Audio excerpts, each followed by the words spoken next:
The stagecoach arrived 3 hours late on a Tuesday afternoon in May 1878, kicking up enough dust to send the folks of Nogales, Arizona Territory scattering for cover. And Owen O'Malley stood there on the wooden boardwalk with his hat pulled low, expecting nothing more than another worn-out mail-order bride who would take one look at his rough hands and weathered face before bursting into tears. He had written back east to a matrimonial agency 6 months prior, not because he wanted romance or companionship in any true sense, but because his ranch needed a woman's touch, and he was tired of eating beans from a can every night. The agency had sent him a photograph of someone plain and practical, exactly what he thought he needed. But when the stagecoach door swung open, and a tall woman in a deep green traveling dress stepped down onto the dusty street, Owen felt something in his chest tighten like a lasso pulling taut. She was nothing like the picture. Where the photograph had shown a mousy woman with downcast eyes and a timid smile, this woman stood nearly as tall as Owen himself, with copper-colored hair that caught the afternoon sun like wildfire and eyes the color of storm clouds rolling across the desert. She surveyed the town with the kind of confidence that made men step aside without even realizing they were doing it. And when her gaze finally landed on Owen, she didn't smile or blush or look away. She just stared right back at him, and Owen found himself frozen in place like a green kid facing his first bronc. Owen O'Malley. Her voice carried across the distance between them, clear and strong, without a hint of Eastern softness. He managed a nod, finally remembering his manners enough to step forward and take her travel bag. "Yes, madam, you must be Miss Thornton, Grace Thornton." She extended her hand not for a delicate shake, but for a firm grip that matched his own. "I apologize for the confusion. The photograph you received was of my cousin Martha. She was meant to make this journey, but she married a banker from Philadelphia 2 weeks before her departure date. The agency asked if I would be willing to take her place, and I saw no reason to refuse." Owen felt his carefully constructed plans crumbling around him like an old adobe wall in a rainstorm. He had wanted ordinary. He had specifically requested ordinary. This woman was about as ordinary as a lightning strike on a clear day. "You should have written ahead," he said, hearing the gruffness in his own voice and hating it. "Given a man fair warning." Grace's eyebrows rose slightly. "Would you have preferred I stayed in Boston? I can take the next stage back if my appearance is so disappointing to you." "I didn't say disappointing." The words came out rougher than he intended, just unexpected. "Life rarely unfolds according to our expectations, Mr. O'Malley. I thought a rancher would understand that better than most." She picked up her second bag herself before he could reach for it. "Now, shall we stand here debating in the dust, or will you show me to your ranch? I have been traveling for 2 weeks, and I would very much like to wash my face and change my clothes." Owen found himself walking toward his wagon without quite deciding to do so, this strange woman following close behind with her head held high like a queen surveying her kingdom. The townspeople watched from doorways and windows, and he could already hear the whispers starting. By nightfall, everyone in Nogales would know that Owen O'Malley's mail-order bride was nothing like what anyone expected. The ride out to the ranch took 40 minutes, and Owen spent most of it trying not to stare at the woman sitting beside him. Grace kept her gaze on the landscape, taking in the scrub brush and distant mountains with what looked like genuine interest rather than the horror he had expected. Most Eastern women took one look at the harsh Arizona territory and started calculating how quickly they could get back to civilization. "How many acres?" she asked as they crested a rise and his property came into view. 1,500. Got another section leased from the territorial government. Run about 500 head of cattle, mostly Longhorns mixed with some Herefords I brought up from Mexico. Any horses? 20 or so. Why? Grace turned to look at him directly, and Owen felt that tightness in his chest again. Because I would like to learn to ride properly. In Boston, I only ever rode in parks very sedately. Here, I imagine a different skill set is required. You want to learn to ride. Owen said it flatly, not quite believing. I want to learn many things, Mr. O'Malley. That is why I came west. In Boston, my life was utterly predetermined. I would have taught piano lessons to wealthy children, attended the same social functions year after year, and eventually married some man chosen by my family for his business connections rather than any real compatibility. That existence held no appeal for me whatsoever. So you decided to marry a stranger instead? Owen couldn't keep the skepticism from his voice. I decided to choose my own path instead of having one chosen for me. There is a significant difference.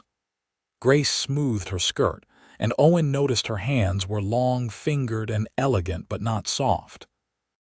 She had worked at something, though he couldn't imagine what. I am not asking for love or even affection, Mr. O'Malley. I am asking for a partnership. You need someone to help run your household. I need a life that belongs to me. That seems like a fair exchange. Owen pulled the wagon to a stop in front of his ranch house, a structure he had built himself over the course of 3 years. It wasn't fancy, just wood and adobe with a wide porch and shutters he had carved during the long winter evenings. He had been proud of it before, but now, seeing it through Grace's eyes, he noticed how plain it looked, how rough around the edges. It is lovely, Grace said, and she sounded like she meant it. Truly, Mr. O'Malley, you built this yourself, most of it, had help with the roof. She climbed down from the wagon before he could offer assistance, and he watched as she walked up to the porch, running her hand along the railing. The craftsmanship is excellent, and the view. She turned to look out at the land stretching toward the mountains. I have never seen so much space in my entire life. Something in her voice made Owen's irritation soften just slightly. He grabbed her bags and carried them inside, showing her to the bedroom he had prepared.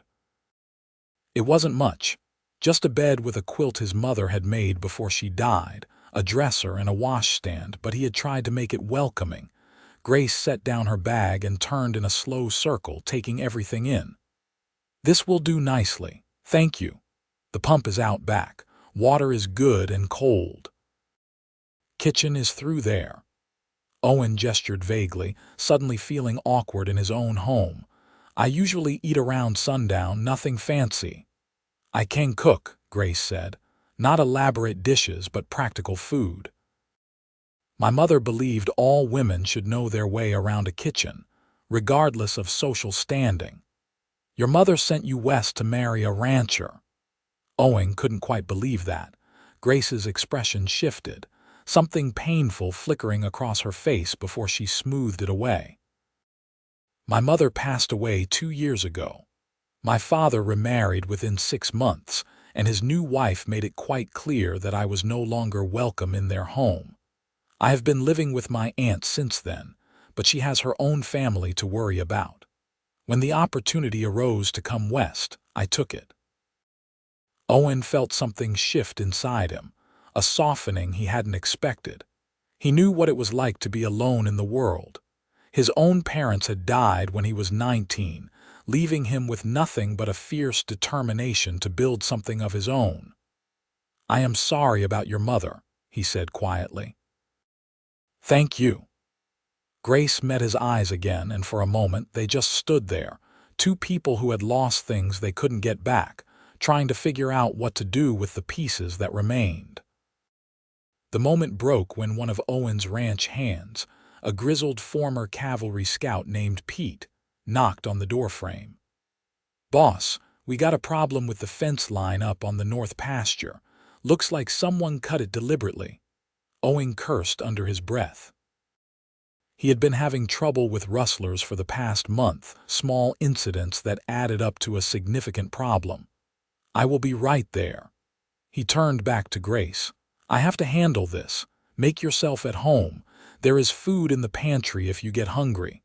"I will be fine, Mr. O'Malley." "Go take care of your ranch." Owen nodded and followed Pete outside, but he couldn't help glancing back as he rode away.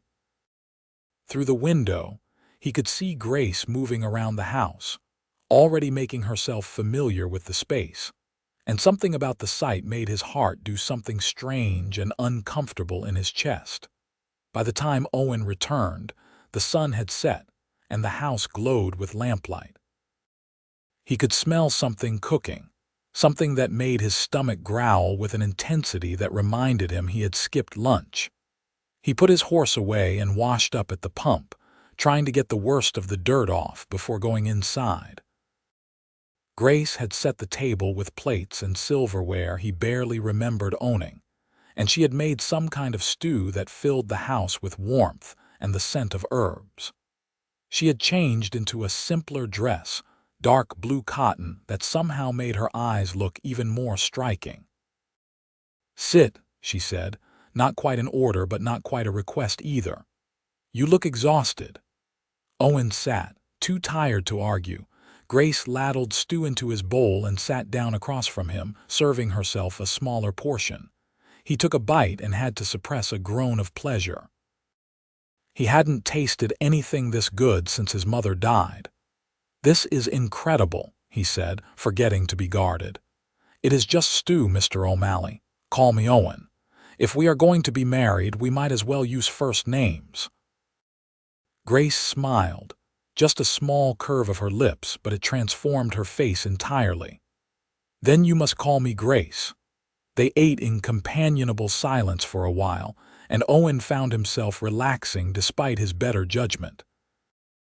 There was something calming about having another person in the house, about not eating alone with only his own thoughts for company. "Did you resolve your fence problem?" Grace asked eventually. "For now.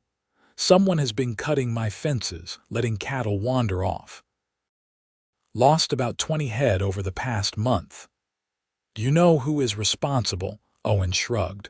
"Could be any number of people. There is a rancher to the east, Tom Crawford, who has been wanting to expand his property. He has made it clear he thinks I don't deserve what I have, that I am too young and too inexperienced to hold onto this land." "And are you?" Grace asked it like a genuine question, not a challenge. "I have held onto it for 5 years, built it from nothing. I think that counts for something." "I think it counts for a great deal." Grace set down her spoon. "Owen, I want to be clear about something. I know this arrangement is not what you expected, and I am sorry for that. But I am not a fragile Eastern flower who will faint at the first sign of hardship. I came here to build a new life, and I intend to do so.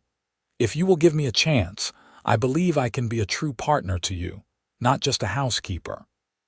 Owen studied her across the table, this extraordinary woman who had appeared in his life like a summer storm.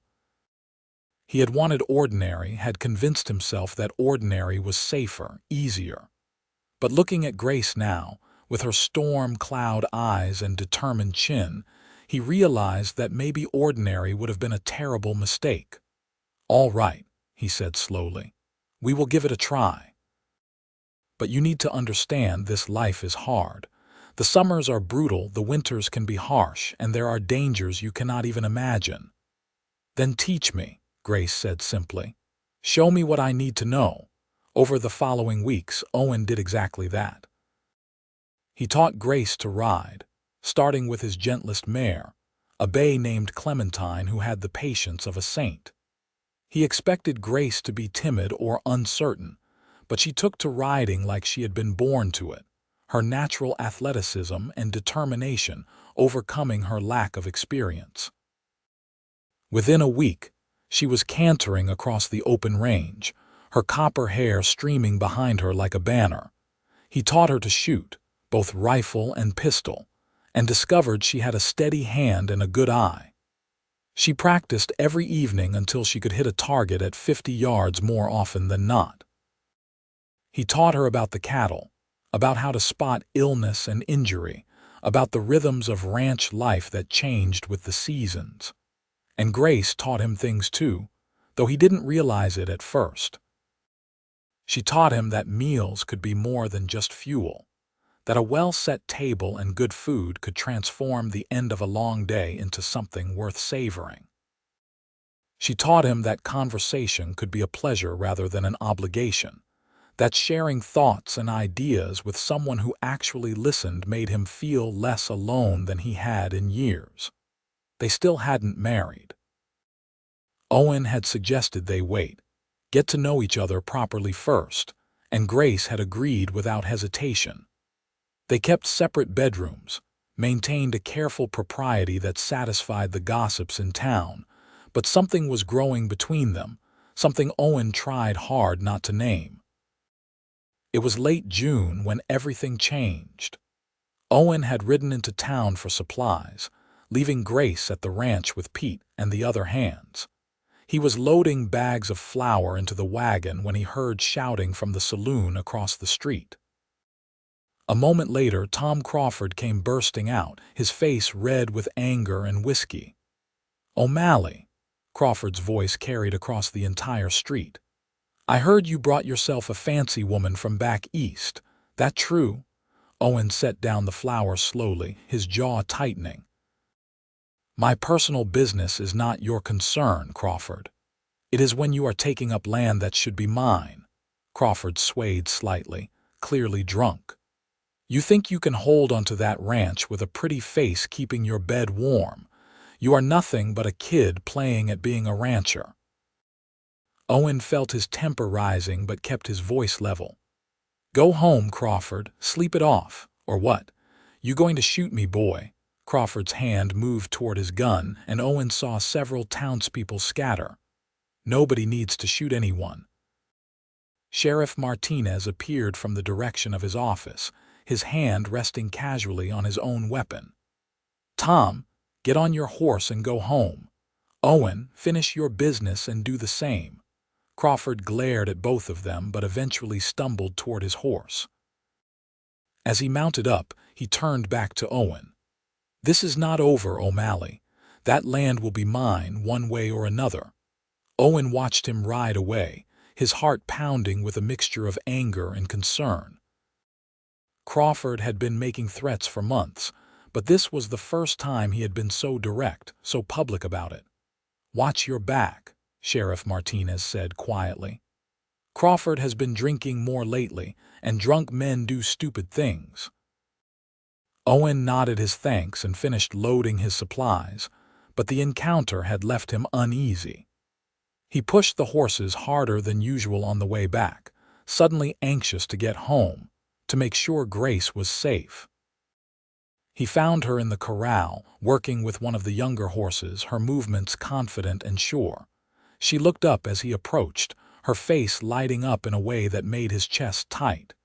"You are back early," she said, walking over to the fence. "Did you get everything we needed?" "Most of it." Owen climbed down from the wagon. "Had a run-in with Crawford in town. He was drunk and making threats." Grace's expression shifted, concern replacing the warmth. "What kind of threats?" "The usual. Says the land should be his, that I cannot hold on to it." Owen hesitated, then added, "He mentioned you, called you my fancy woman." To his surprise, Grace laughed, though there was no humor in it. "How charming! I have been called worse by better people." She dusted off her hands. "What are you going to do?" "Keep an eye out. Make sure the fences are secure. Crawford is all talk most of the time, but I don't want to take chances." Owen studied her face, seeing no fear there, just determination. "You are not worried. Should I be? Most women would be." Grace smiled, that small curve of her lips that Owen had come to treasure. "Owen, I told you from the beginning I am not most women. If there is a threat, we will deal with it. Together." That night, Owen lay awake in his bed, staring at the ceiling and listening to the sounds of the house settling around him.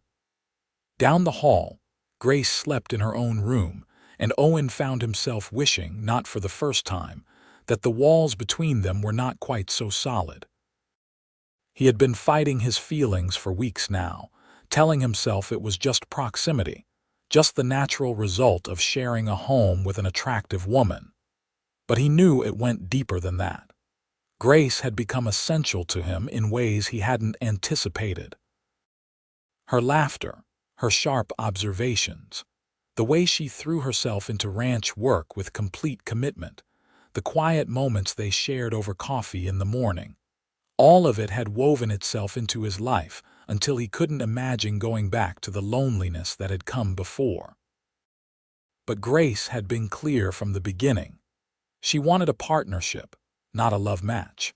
She had chosen this life to escape predetermined futures and family expectations, not to fall into another trap of emotion and obligation. Owen had no right to want more than what they had agreed upon. He finally fell asleep near dawn and woke to the smell of coffee and bacon. He dressed quickly and found Grace in the kitchen, already fully dressed and looking like she had been up for hours. "You need to sleep more," he said, accepting the coffee she handed him. "I sleep enough. I enjoy the mornings here. The way the light comes across the mountains is something I never tire of watching." She served him breakfast and sat down across from him. "Owen, I have been thinking about what you said yesterday about Crawford and the threats." "Grace, I don't want you to worry about this." "I am not worrying, I am planning." She leaned forward, her eyes intense. "You said he wants your land, that he thinks you cannot hold on to it. What if we prove him wrong in a very public way?" "What do you mean, marry me?" "Actually marry me, not just this arrangement we have been living in. Have a proper wedding in town, invite everyone, show them that we are a real partnership, that your ranch is a stable, permanent operation." Grace paused, something vulnerable flickering across her face. "Unless you would rather not, I understand if this is not what you want." Owen stared at her, his heart pounding so hard he thought she must be able to hear it. "You want to marry me? I think it makes practical sense. A married man with a wife is seen as more established, more legitimate. And it would formalize our partnership in a way that might give Crawford pause." Grace was using her practical voice, the one she employed when discussing cattle prices or fence repairs, but Owen could see the slight tremor in her hands as she gripped her coffee cup. "Grace." He reached across the table and covered her hand with his own. "If we do this, I want it to be for more than just practicality." She looked up at him, those storm cloud eyes wide. "What are you saying?" "I am saying that, over the past 2 months, you have become the most important person in my life. I am saying that I wake up looking forward to seeing your face, that I find excuses to stay in the house just to hear you laugh, that I lie awake at night wishing I had the right to tell you how extraordinary I think you are." Owen took a breath, laying his cards on the table. "I am saying that I want to marry you because I have fallen completely in love with you, and I don't want to spend another day pretending I haven't." Grace's eyes filled with tears, and for a terrifying moment, Owen thought he had made a horrible mistake. Then she smiled, really smiled with a joy that transformed her entire face. "I was so afraid," she whispered. "I told myself I only wanted a partnership, that love was something I could do without. But then I got to know you and everything changed. You are nothing like what I expected, Owen O'Malley. You are better, so much better." Owen came around the table and pulled her to her feet, cupping her face in his hands. "Is that a yes?" "That is absolutely a yes." Grace rose on her toes and kissed him, soft and sweet and full of promise. Owen kissed her back, feeling like the whole world had suddenly rearranged itself into something brighter and more beautiful than he had ever imagined possible. When they finally broke apart, he rested his forehead against hers, breathing hard. "We should do it soon," he said. "The wedding." "Before I lose my nerve." Grace laughed, the sound filling the kitchen with warmth. "You are the bravest man I know, Owen, but yes, let us do it soon. I don't want to wait any longer either." They were married 3 weeks later in the small church in Nogales, with half the town in attendance. Grace wore a dress she had made herself from cream-colored silk she had brought from Boston, and Owen wore his best suit, the one he had bought 5 years ago and barely touched since. Sheriff Martinez stood up as his best man, and the doctor's wife, Mrs. Chen, stood up for Grace. The ceremony was simple and heartfelt, and when the minister pronounced them husband and wife, Owen kissed Grace with enough enthusiasm to make the congregation laugh and cheer. They held a celebration at the ranch afterward, with tables set up in the yard and enough food to feed everyone twice over. Musicians from town played fiddles and guitars, and people danced as the sun set over the mountains. Owen danced with his wife, holding her close and marveling at how perfectly she fit in his arms. "Happy?" he asked. "Deliriously," Grace said, her eyes shining. "I never thought I could feel this way. Thank you for being patient with me, for giving me time to realize what I wanted. Thank you for being brave enough to come west in the first place." Owen spun her around, making her laugh. "I cannot imagine my life without you now." Tom Crawford didn't attend the wedding, but Owen saw him watching from a distance as they celebrated, his face dark with something that looked like rage. Owen made a mental note to be more careful, to watch the fence lines more closely. But for tonight, he refused to let Crawford's bitterness spoil his joy. Later, after the guests had left and the ranch had grown quiet, Owen carried Grace over the threshold of his bedroom, which was now their bedroom. They had moved her belongings in earlier that day, and seeing her dresses hanging next to his shirts, her brush on the dresser next to his comb, felt like the most natural thing in the world. He set her down gently, and she turned to face him, her hands coming up to rest on his chest. "I love you," she said softly. "I want you to know that. This is not just practical for me, Owen. You have my whole heart." "And you have mine," he said, pulling her close. "For as long as I live, Grace, you have my whole heart."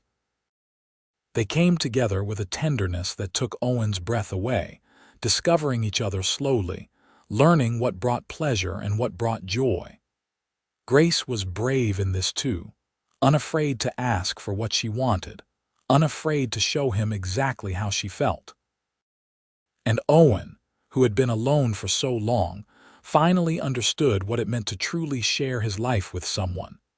The next morning they woke tangled together, sunlight streaming through the window. Grace stretched like a cat, then curled back into Owen's side with a contented sigh. "We should probably get up," she said without moving. "The ranch will not run itself."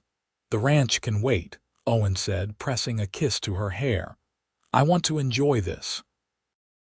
They did eventually get up, though much later than usual, and spent the day working side by side as they always had. Except now, Owen felt free to steal kisses when the mood struck, to touch her as he passed, to say the things he had been holding back for weeks. Life settled into a new rhythm, one built on partnership and love in equal measure. Grace proved herself invaluable to the ranch operations, developing a head for numbers that helped Owen organize his finances better than he ever had alone. She also had a way with the horses that amazed the ranch hands, gentling even the most stubborn animals with patience and quiet confidence. But their happiness was not meant to be left undisturbed. In late August, Owen woke to find half his cattle missing from the north pasture. The fence had been cut in 3 places, and the tracks led east toward Crawford's property. "That bastard," Pete said, spitting into the dust. "He has finally done it." Owen clenched his jaw, fighting the urge to ride straight to Crawford's ranch and settle this once and for all. Instead, he sent Pete to fetch the sheriff while he and Grace examined the damage. "This is different from the other times," Grace observed, crouching near one of the cut fences. Before, he was taking a few cattle here and there, making it look like they just wandered off. This is deliberate, obvious. He wants you to know it was him. Then he is going to get his wish. Owen helped Grace to her feet. Come on, we need to gather evidence before the sheriff gets here. They spent the next hour documenting everything, counting missing cattle, taking note of the tracks. Sheriff Martinez arrived with 2 deputies, and Owen laid out everything they had found. This is enough to question Crawford, Martinez said. But you know how this works, Owen. Without catching him with the actual cattle, it is hard to prove anything. Then let us catch him. Grace spoke up, her voice firm. Owen, what if we set a trap? Leave some cattle in the south pasture, make it look like they are unguarded, and wait to see if he takes the bait. Martinez raised his eyebrows. That could work, but it could also be dangerous. If Crawford is desperate enough to steal this many cattle in one night, he might be desperate enough to do worse. Then we make sure we are prepared. Owen looked at Grace, concern warring with respect. But I don't want you anywhere near this if it goes wrong. Owen O'Malley, we are partners. That means we face dangers together. Grace crossed her arms, her expression brooking no argument. Besides, I am a better shot than half your ranch hands. You know it is true. It was true, though Owen hated to admit it. Grace had practiced diligently with both rifle and pistol, and she had a steady nerve that served her well. They spent the next week preparing. Owen moved some of his best cattle to the south pasture, positioned his most trusted hands in hidden locations around the property, and waited. Sheriff Martinez agreed to camp out near the ranch with his deputies, ready to move if needed. On the 4th night of their vigil, just after midnight, Owen heard the sound of horses approaching. He was positioned behind an outcropping of rocks with Grace beside him, both of them armed and alert. In the moonlight, he could see 6 riders approaching the pasture, Tom Crawford unmistakable in the lead. Wait, Owen whispered as Grace tensed beside him. Let them actually start moving the cattle. We need clear evidence. They watched as Crawford and his men cut the fence and started herding cattle through the gap. Owen counted to 30, making sure there could be no question of their intent, then stood up. That is far enough, Crawford. The riders froze. Crawford wheeled his horse around, his hand moving toward his gun. O'Malley, you want to get yourself killed over some cattle. These are my cattle on my land, and you are stealing them. The sheriff is right behind me with deputies. You can surrender now, or this can get ugly. Crawford's face twisted with rage. You think you are so much better than everyone else, don't you? Coming out here with nothing, building all this up. This land should have been mine. I was here first. Being here first does not give you the right to steal from others, Grace called out, her rifle steady on Crawford. Put your hands up and step down from your horse. Crawford's eyes found Grace in the darkness, and his expression turned ugly. You think your fancy woman can protect you, boy? I think my wife can handle herself just fine, Owen said coldly. And I think you are about 10 seconds away from being arrested. Your choice how this goes. For a long moment, everything hung in balance. Then Sheriff Martinez rode up with his deputies, and Crawford's men saw they were outnumbered. One by one, they put their hands up and dismounted. Crawford was the last to surrender, his face purple with fury. This is not over, he spat as Martinez cuffed him. I will be out in a week, and then we will see who keeps this land. You will be in prison for a lot longer than a week, Martinez said calmly. Cattle rustling is a serious crime, Tom. You should have thought about that before you let your jealousy get the better of you. They watched as the sheriff and his deputies led Crawford and his men away. Owen let out a long breath, feeling tension drain from his shoulders. Grace lowered her rifle and turned to him. Are you all right? She asked softly. I am now. Owen pulled her close, pressing his face into her hair. Thank you for being here, for being brave enough to stand with me. Always, Grace said. That is what partners do. Crawford went to trial 6 weeks later. The evidence against him was overwhelming, not just from Owen's cattle, but from several other ranchers who came forward with similar stories of theft and intimidation. He was sentenced to 5 years in the territorial prison, and his ranch was sold to pay his debts and legal fees. Owen bought the property at auction, not out of spite, but because it made practical sense to expand. With Grace's help, he developed a plan to integrate the two ranches, hiring more hands and increasing their herd size. By the end of 1878, the O'Malley Ranch was one of the largest and most successful operations in southern Arizona Territory. But success in business was nothing compared to the richness Owen found in his marriage. Grace continued to surprise and delight him every day, whether she was gentling a difficult horse, balancing their account books, or simply sitting with him on the porch as the sun set, talking about everything and nothing. In the spring of 1879, Grace told him she was pregnant. Owen felt like his heart might burst from his chest with joy.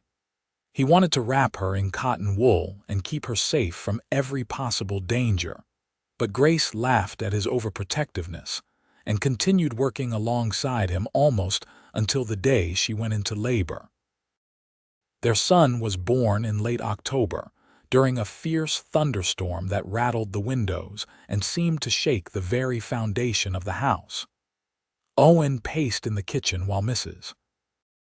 Chen attended Grace, every cry from the bedroom making him want to break down the door and fix whatever was causing her pain. But when Mrs. Chen finally called him in and placed a squalling, red-faced baby in his arms, Owen fell in love all over again. The baby had Grace's copper-colored hair and Owen's blue eyes, and he gripped Owen's finger with a strength that seemed impossible for something so small. "What should we name him?" Grace asked from the bed, looking exhausted but radiant. Owen looked down at his son, then back at his wife. "What about Matthew? It was my father's name." "Matthew O'Malley." Grace smiled. "I love it. Hello, Matthew. Welcome to your family." Matthew proved to be a colicky baby who did not appreciate sleep and made sure his parents got very little of it. But even on the hardest nights, when Owen walked the floor with a screaming infant at 3 in the morning, he felt grateful.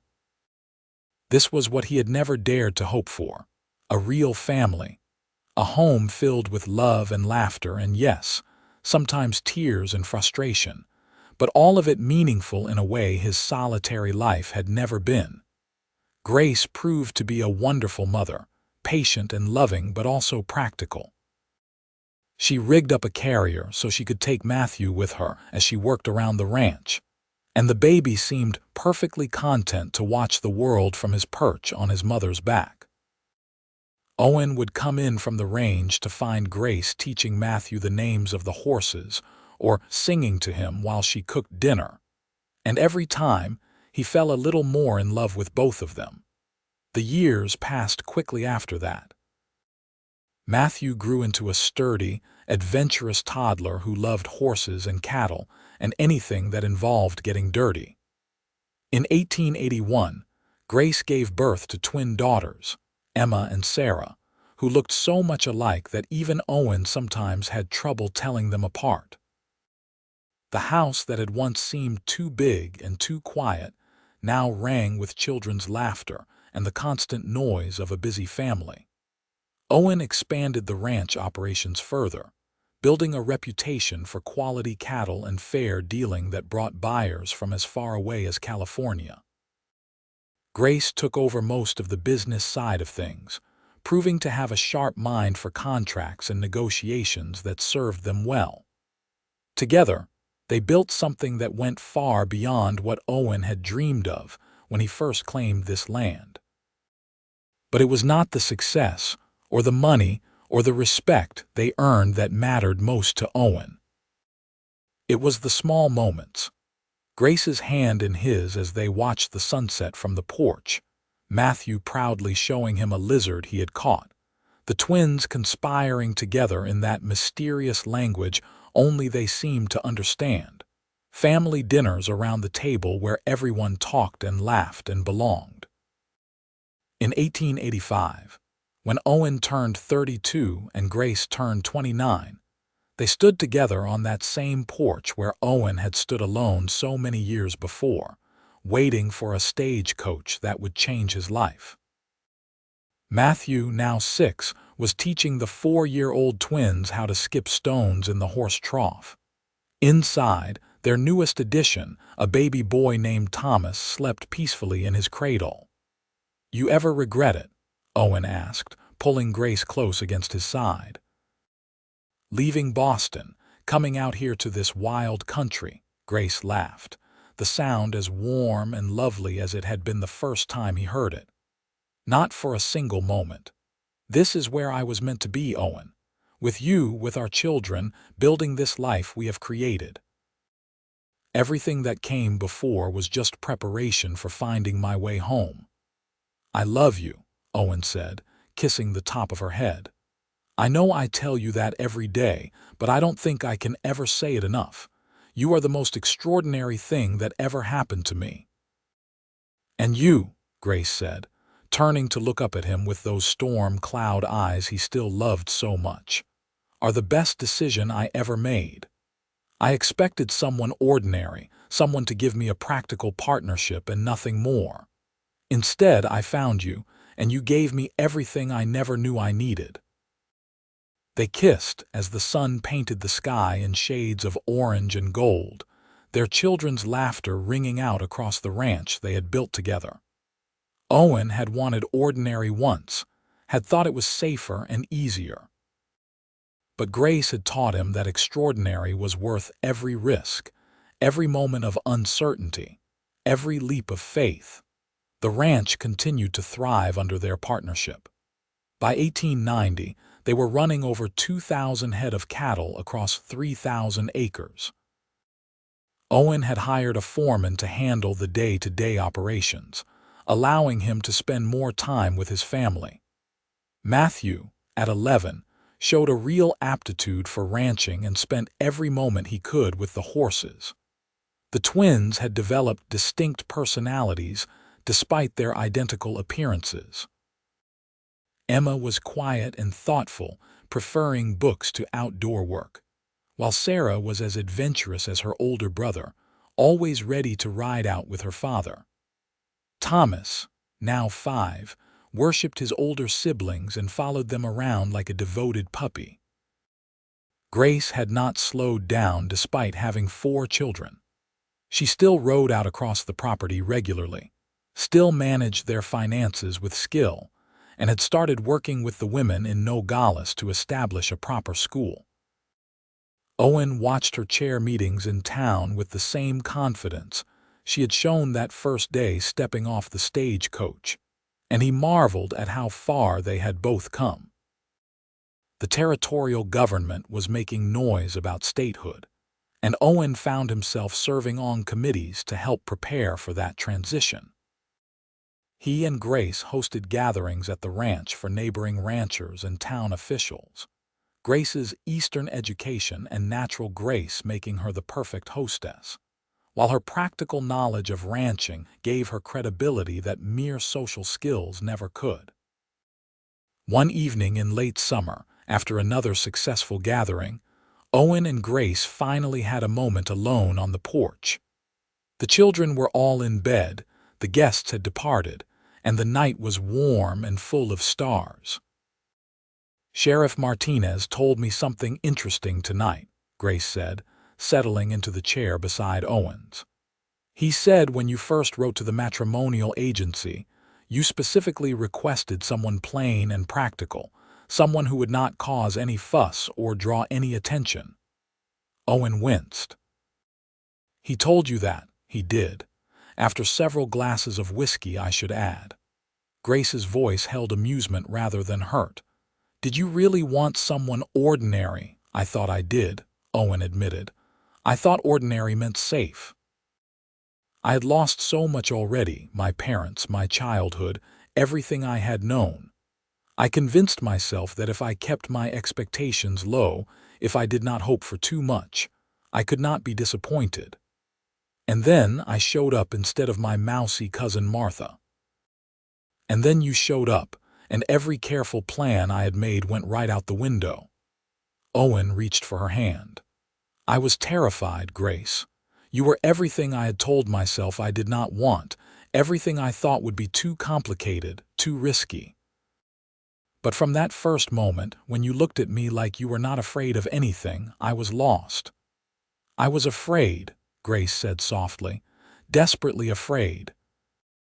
I had left everything I knew, traveled across the country to marry a stranger, and when I saw you standing there, so handsome and serious and clearly appalled by my appearance, I thought I had made a terrible mistake. Appalled. Owen turned to stare at her. Grace, I was breathless. Literally could not catch my breath because you were so beautiful, so completely not what I expected. If I looked appalled, it was because I was panicking. Grace laughed, squeezing his hand. We were quite a pair, were we not? Both terrified, both trying to seem braver than we felt. And look at us now. Owen gestured at the ranch spread out before them, at the house filled with their children, at the life they had built together. You know what the best part is? I still get breathless when I look at you. Every single day, Grace, you take my breath away. You are incorrigible, Grace said, but she was smiling as she leaned over to kiss him. And I love you more than I ever thought it was possible to love anyone. They sat together in comfortable silence, watching the stars emerge one by one in the darkening sky. Inside, one of the children called out, probably Thomas having another nightmare, and Grace started to rise. Owen pulled her back down. I will get him, he said. You have been on your feet all day. So have you.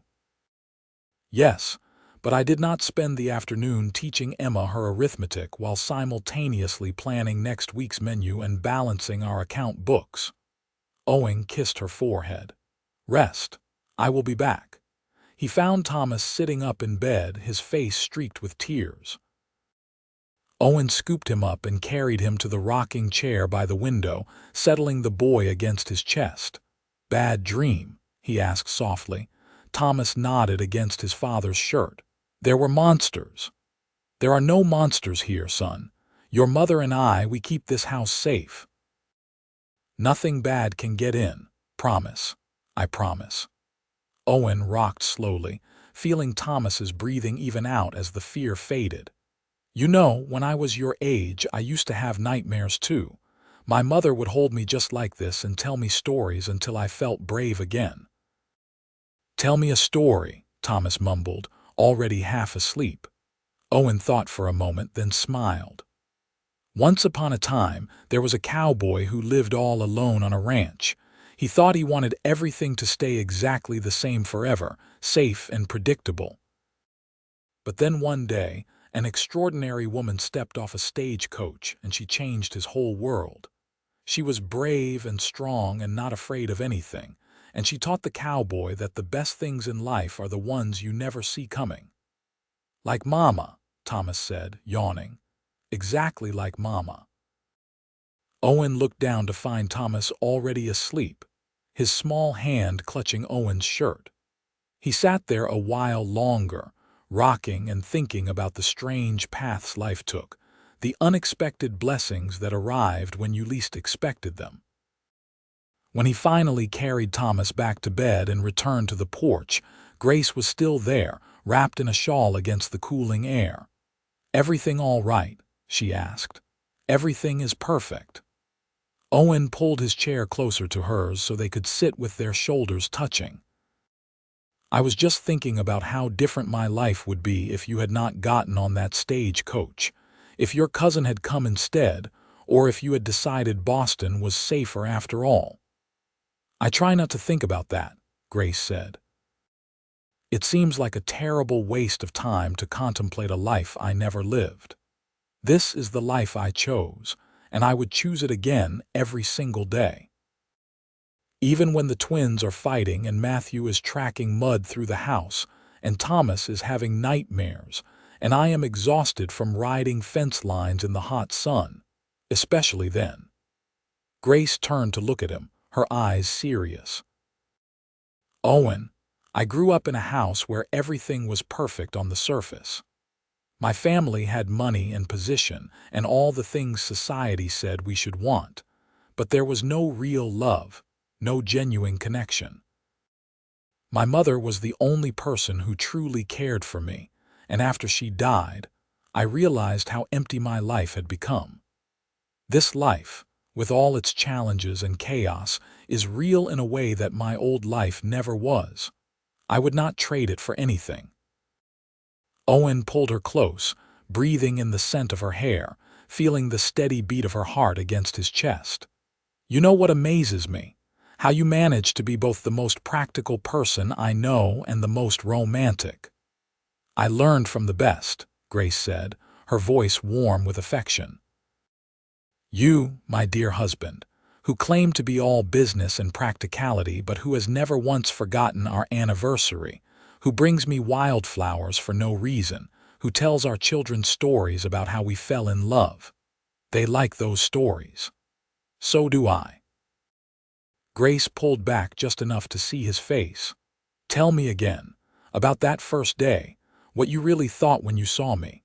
Owen smiled, falling into the familiar rhythm of a story he had told many times but never tired of. I thought the sun had gotten to me. I thought I was seeing things.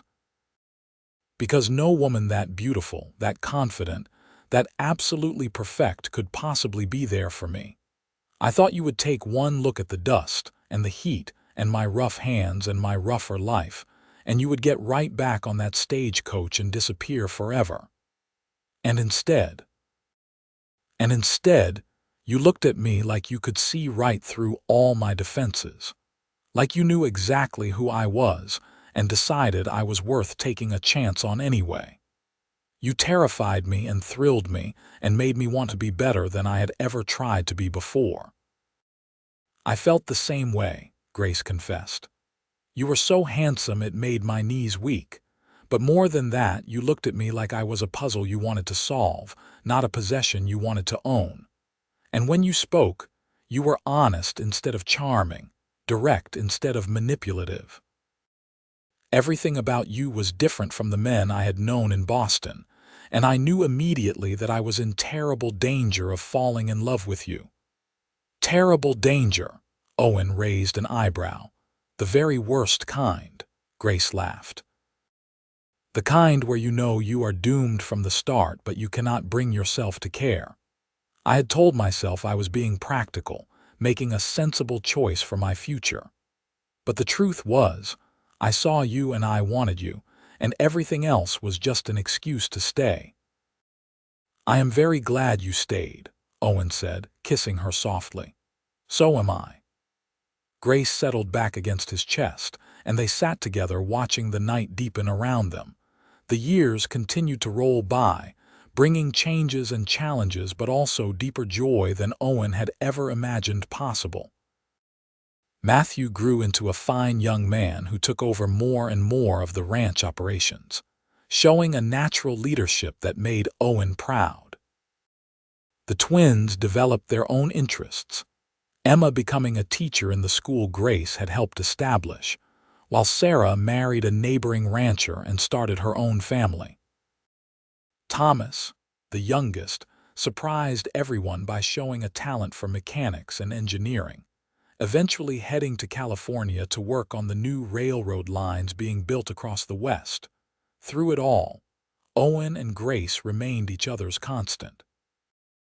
They disagreed sometimes, argued occasionally over the best way to handle a problem or how much freedom to give their children, but they never lost sight of the partnership that had brought them together. Every decision was made together, every challenge faced side by side. In 1895, as Arizona Territory continued its push toward statehood, Owen and Grace stood together at the wedding of their oldest son. Matthew was marrying a bright, capable young woman named Catherine, who reminded Owen strongly of Grace at that age. Watching his son exchange vows with such obvious love and devotion, Owen felt the circle of his life completing itself in a satisfying way. "He will be happy," Grace said softly, standing beside him as the ceremony concluded. "Catherine is perfect for him." "Like you were perfect for me," Owen agreed, "though I was too stubborn to admit it at first." "You were stubborn about many things," Grace teased. "Still are, if we are being honest. And you are impossibly bossy, always thinking you know best." Owen grinned to show he was teasing back. "That is because I usually do know best." Grace laughed, the sound as bright and lovely as ever, though her copper hair now held threads of silver and fine lines creased the corners of her eyes. To Owen, she had never been more beautiful. They celebrated at the ranch late into the night, with music and dancing and enough food to feed half the territory. Owen danced with his wife, with his daughters, with his new daughter-in-law, but it was Grace he kept coming back to, Grace whose hand he sought whenever they were in the same room. Later, after the guests had departed and the younger folks had gone to bed, Owen and Grace walked out to the corral where Clementine, now ancient and retired from riding, dozed in the moonlight. Grace had refused to sell the old mare even when it became clear she was too old for work, insisting she had earned her retirement. "You remember when you first taught me to ride?" Grace asked, stroking Clementine's soft nose. "I was so determined not to show fear, but I was absolutely terrified." "I knew you were scared," Owen admitted, "but I also knew you were braver than your fear. You always have been. We have built a good life, have we not?" Grace turned to look at the ranch spread out around them, at the sturdy buildings and well-maintained fences, at the evidence of their decades of hard work and dedication. "The very best life," Owen agreed. "Better than anything I could have planned or hoped for." They stood together in comfortable silence, and Owen thought about that day so long ago when a tall woman in a green dress had stepped off a stagecoach and changed everything. He had wanted ordinary. He had been so certain that ordinary was what he needed, what would keep him safe. But Grace had taught him that extraordinary was worth every risk, that love was worth being vulnerable, that the best things in life came when you were brave enough to let go of your carefully constructed plans and let yourself be surprised by what the world offered. In 1900, as the new century dawned, Owen and Grace celebrated their 22nd wedding anniversary surrounded by their children and a growing number of grandchildren. Matthew and Catherine had given them 3 grandchildren already. Sarah had 2, and even Thomas had gotten married the previous year to a smart young woman he had met in California. Owen was 57 now, his hair gone completely gray and his joints stiff on cold mornings. But his mind was sharp and his heart was full, and he still woke up every morning grateful for another day with the woman he loved. Grace, at 54, had slowed down only slightly. She still rode when the weather was good, still managed the ranch finances with her characteristic precision, and had become something of a matriarch not just to their family but to the entire community around Nogales. People sought her advice on everything from business matters to family conflicts, trusting her wisdom and fair judgment. On the morning of their anniversary, Owen woke early and slipped out of bed without waking Grace. He made coffee the way she liked it, strong and black, and carried it back to their room along with the small box he had been hiding for weeks. "Wake up, beautiful," he said softly, setting the coffee on her bedside table. Grace opened her eyes and smiled, that same smile that had been taking his breath away for more than 2 decades. "Good morning, my love. Is that coffee I smell? And a present?" Owen handed her the box, suddenly nervous like a young man courting his sweetheart. Grace sat up and opened the box carefully. Inside was a necklace, a simple pendant made from a piece of turquoise he had found on their property, polished and set in silver by the jeweler in town. "Owen," she breathed, "it is beautiful, not as beautiful as you." He fastened it around her neck, his fingers gentle on her skin. 22 years, Grace. Best years of my life, every single one of them. Mine, too. Grace touched the pendant, tears shining in her eyes. I love you so much, more now than even on our wedding day, if that is possible. It is possible. Owen kissed her softly. Love grows. I did not understand that before you. I thought love was static, that you either had it or you did not. But you taught me that love is alive, that it grows and changes and deepens with every year, every shared joy, every overcome challenge. They spent the morning together, just the two of them, walking the property and reminiscing about the years they had shared. Grace showed him the spot where she had first learned to shoot, where she had hit her first target and felt so proud she had laughed out loud.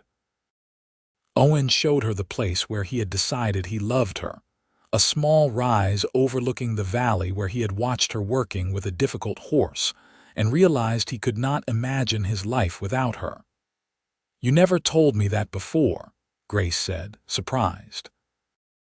I guess I was waiting for the right moment. Owen pulled her close. This seems right. Our anniversary, with our whole family coming to celebrate with us this evening, with everything we have built together spread out before us. It is perfect, Grace agreed, leaning her head on his shoulder. That evening, they gathered everyone together in the large dining room they had added to the house years ago specifically for family gatherings. The table groaned under the weight of food, and children's laughter rang out from every corner. Matthew stood to make a toast, his voice strong and sure. To my parents, he said, raising his glass, who taught me that love is not just a feeling but a choice you make every day. That partnership means supporting each other through challenges and celebrating victories together. That family is built not just on blood but on commitment and care and showing up, day after day, year after year. Thank you for giving us such a strong foundation to build our own lives on. There were tears and more toasts, and Owen felt his heart swell with gratitude for everything they had created together. Later, after the meal had ended and the young children had been put to bed, the adults gathered on the expanded porch, talking and laughing under the stars. Owen found Grace standing a little apart from the group, looking out at the land that had become their home. He came up behind her and wrapped his arms around her waist, and she leaned back against him with a contented sigh. "What are you thinking about?" he asked. "About how none of this was in my plans," Grace said softly. "When I left Boston, I thought I was choosing a practical solution to my problems. I never imagined I would find this, a partner who became the love of my life. Children who grew into such wonderful adults. A home that feels more real and right than anywhere I ever lived before." "I never imagined it either," Owen admitted. "I thought I was ordering a housekeeper, essentially. Someone to cook and clean and help with the practical aspects of running a ranch. Instead, I got a partner who challenged me to be better, a lover who set my heart on fire, a friend who understood me better than I understood myself. You were everything I never knew I needed, Grace. We were lucky," Grace said. "So incredibly lucky to find each other. Not just luck." Owen turned her to face him. "It took courage, too. Your courage to get on that stagecoach in the first place. My courage to let you in instead of keeping you at arm's length. The courage we have both shown in choosing each other every day, even when things were hard." "Especially when things were hard," Grace agreed. She reached up to touch his face, her fingers gentle on his weathered skin. "I love you, Owen O'Malley. I loved you when you were a young cowboy trying to build a ranch. I love you now as a grandfather with silver hair and laugh lines around your eyes. I will love you every day I have left on this earth." "And I will love you," Owen promised, "every day and beyond." They kissed as their children and grandchildren laughed and talked around them, as the stars wheeled overhead in their ancient patterns, as the desert air cooled, and the sounds of night creatures began their evening symphony. Owen thought about that stagecoach arriving so many years ago, about the extraordinary woman who had stepped down and changed his entire world. He had expected someone ordinary, someone safe and predictable who would fit into the small, careful life he had mapped out for himself. But the extraordinary woman who arrived had left him breathless, had challenged everything he thought he knew about himself and what he wanted, and had given him a life richer and fuller than anything he could have imagined. The years continued to pass, gentle and good.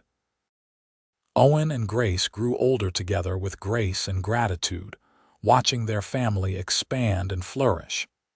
They faced the normal challenges of aging, the aches and pains and limitations, but they faced them together, finding humor and love even in difficulty. In 1912, Arizona finally achieved statehood, something Owen and Grace had worked toward for years. They attended the celebration in Nogales, now a thriving town barely recognizable from the dusty outpost it had been when Grace first arrived. But the church where they had married still stood, and they slipped away from the festivities to stand together in the quiet sanctuary. "You remember how nervous you were?" Grace asked, looking at the altar where they had exchanged vows. "I was terrified," Owen admitted. "Not of marrying you. I wanted that more than I had ever wanted anything, but I was terrified I would not be enough, that I would somehow fail you." "You never failed me," Grace said firmly, "not once in all these years. I made mistakes, we both did, but we fixed them together." Grace took his hand. "That is what marriage is, Owen. Not perfection, but partnership, showing up for each other even when it is hard, especially when it is hard." They stood together in the church for a long while, remembering, grateful for every year, every moment, every challenge overcome and joy shared.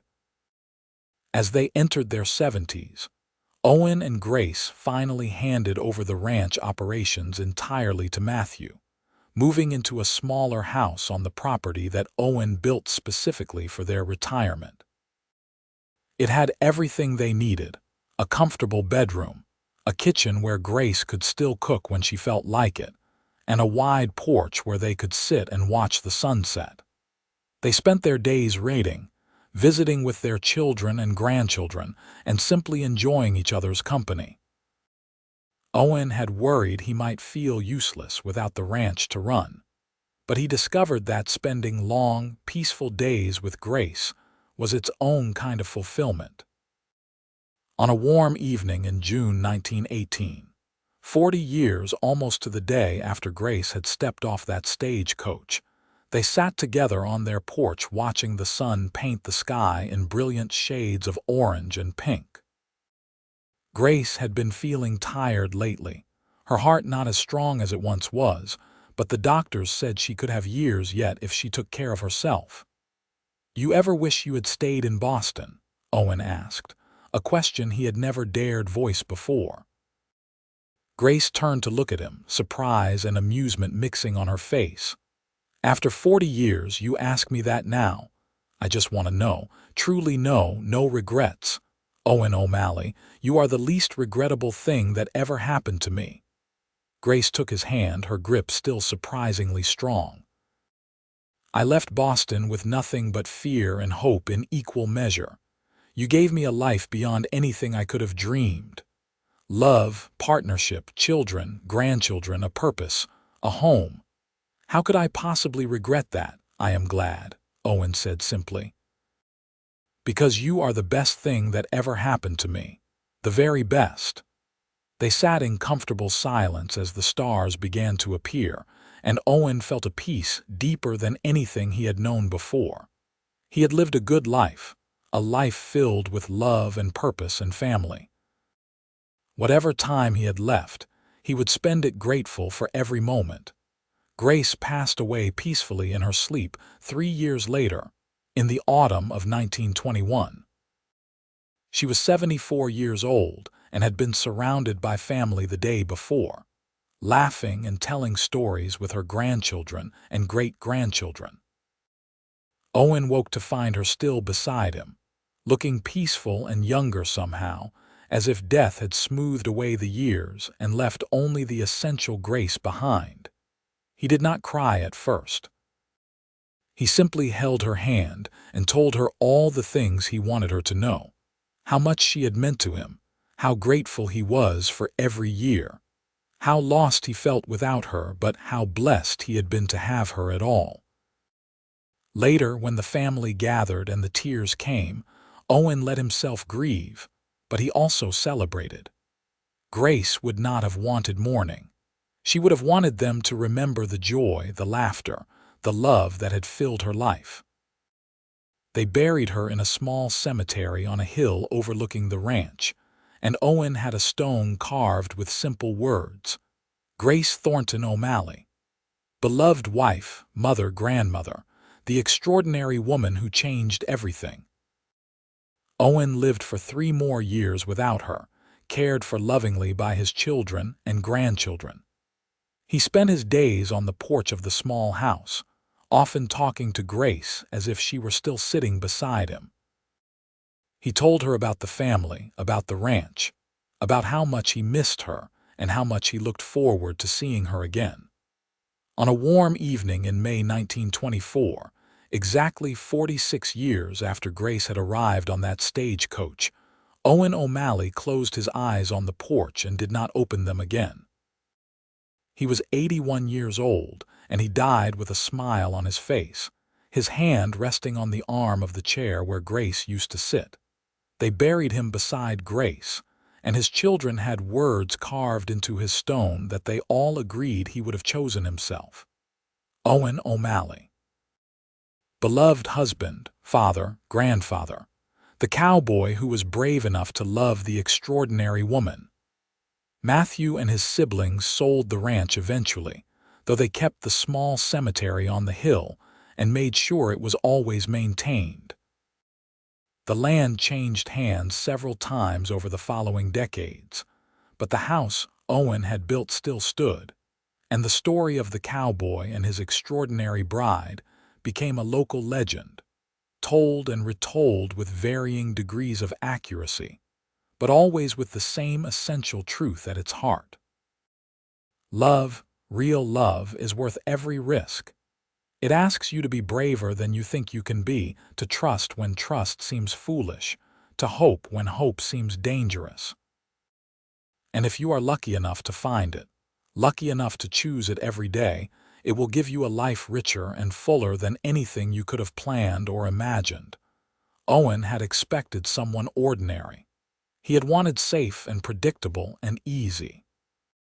But the extraordinary woman who arrived left him breathless, and in losing his breath, he found his life. Together, they built something that lasted beyond their years, a legacy of love and partnership and courage that lived on in their children and grandchildren, and in the stories told on warm evenings when the stars came out over the Arizona desert. Their love story ended, as all love stories must, but it ended well. It ended with lives fully lived, with no words left unsaid, with children and grandchildren and great-grandchildren who carried forward the lessons learned and the love shared. It ended with 2 people who had found each other against all odds, had chosen each other every day, and had created something beautiful from that choice. And if you visit that small cemetery on the hill even now, more than a century later, you will find 2 stones standing side by side, weathered by time but still clearly marked with the names of the cowboy and his extraordinary wife. Wildflowers grow there in the spring, planted long ago by their great-granddaughter who remembered the stories and wanted to honor them. And sometimes, when the wind blows just right across the desert, you can almost hear laughter, the sound of 2 people who loved well and lived better, their joy echoing across the years like a promise that real love never truly dies.